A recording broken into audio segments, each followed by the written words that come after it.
Guys, welcome to beauty Piya kitchen. দেখো কত সুন্দর দেখতে হয়েছে কেকটা। ফ্রুট, অরেঞ্জ জুস আর ভ্যানিলার ফ্লেভারে তৈরি এই ফ্রুট। সবার প্রথমে ক্যারামেলটা তৈরি করে নেব। তার জন্য হাফ কাপ চিনি একটা গরম কড়াইয়ের মধ্যে দিয়ে এভাবে নাড়তে হবে। আর নাড়তে নাড়তে দেখো কালারটা চেঞ্জ হচ্ছে।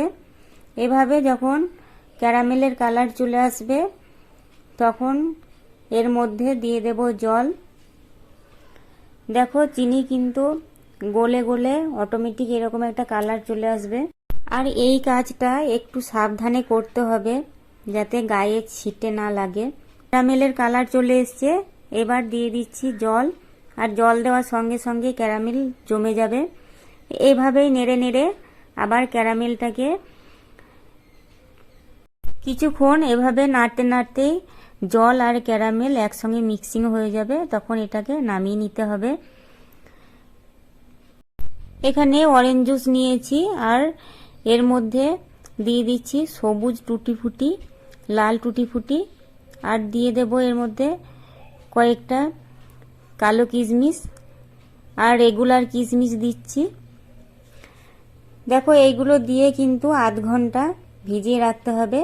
দিয়ে দিচ্ছি বাদাম আর দেব কিছু কাজু কুচোনো। এবার একটা মিক্সিং বোলের মধ্যে হাফ কাপ রিফাইন্ড অয়েল দিয়ে দিচ্ছি আর দিয়ে দিচ্ছি হাফ কাপ চিনির পাউডার। এবার এটাকে খুব ভালোভাবে বিট করে নেব। বিট করা হয়ে গেলে হাফ কাপ দুধ দিয়ে দেব। এর মধ্যে দিয়ে দিচ্ছি দুধ আর এখানে আমি 1 চামচ ভ্যানিলা এসেন্স দিচ্ছি। আর এই সবগুলোকে খুব ভালোভাবে মিশিয়ে নেব। এবার একটা ছাঁকনি নিয়ে তার মধ্যে দিয়ে দেব 1.5 কাপ ময়দা আর দিচ্ছি 1 চামচ বেকিং পাউডার, দিয়ে দিচ্ছি পিঞ্চ অফ বেকিং সোডা আর দিয়ে দিচ্ছি 1 চামচ দারচিনি আর দিয়ে দিচ্ছি লংয়ের গুঁড়ো। এবার এগুলোকে মিশিয়ে নেব আর দিচ্ছি এখানে 2 চামচ মিল্ক পাউডার ব্যাস, আর 1 পিঞ্চ মতো লবণ দিয়ে খুব ভালোভাবে এটাকে স্ট্রেন করে নেব।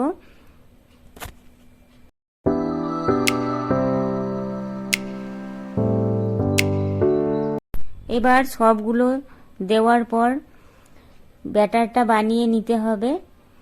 দেখো কেকের ব্যাটারটা খুব পাতলাও হবে না, খুব ঘনও হবে না। এবার এই ব্যাটারের মধ্যে দিয়ে দিচ্ছি ড্রাই ফ্রুটগুলো। এগুলো দিয়ে খুব ভালোভাবে মিশিয়ে নিতে হবে। আর এরপরে আমি দিয়ে দিচ্ছি একটু অরেঞ্জের যে খোসার উপরের যে হলুদ অংশটা সেটা দিচ্ছি, অরেঞ্জ জেস্ট, আর দিয়ে দিচ্ছি কয়েকটা মোরব্বা। সবগুলো মিশিয়ে নেওয়ার পর দিয়ে দিচ্ছি ক্যারামেল। ক্যারামেল দিলে তবে কিন্তু কেকের কালারটা আসবে। দেখো এগলেস কেক বানাচ্ছি, সেক্ষেত্রে কিন্তু ক্যারামেলটা দিতে হবে, তবে কেকের কালারটা খুব ভালো মতো আসবে। এবার ব্যাটারটা রেডি হয়ে গেছে, দিয়ে দিচ্ছি মোল্ডের মধ্যে।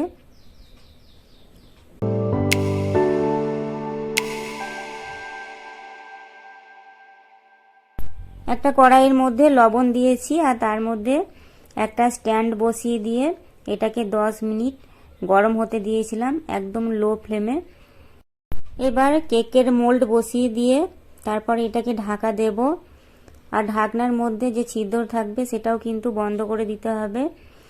দেখো কিছুক্ষণ পর 10 মিনিট পর আমি ঢাকা খুলে একবার সাজিয়ে নিচ্ছি কেকগুলোকে ড্রাই ফ্রুট দিয়ে। আর এই ড্রাই ফ্রুটগুলো দেওয়ার পরে আবার ঢাকা দিয়ে দেব। এই কেকটা হতে টাইম লাগবে 45 থেকে 50 মিনিট। একটা টুথপিক দিয়ে দেখে নিতে হবে যে কেকটা হয়েছে কিনা। দেখো টুথপিক যদি ক্লিন বেরোয় তাহলে জানতে হবে কেকটা হয়ে গেছে। তোমাদের কেমন লাগলো আজকের এই কেকের ভিডিওটা সেটা কিন্তু জানাতে ভুলো না। আমার চ্যানেলে একটা চকলেট কেকের ভিডিও আপলোড করা আছে, তোমরা যদি চাও তাহলে সেটা দেখে নিতে পারো। আজকে এই পর্যন্ত, থ্যাংক ইউ। Presidente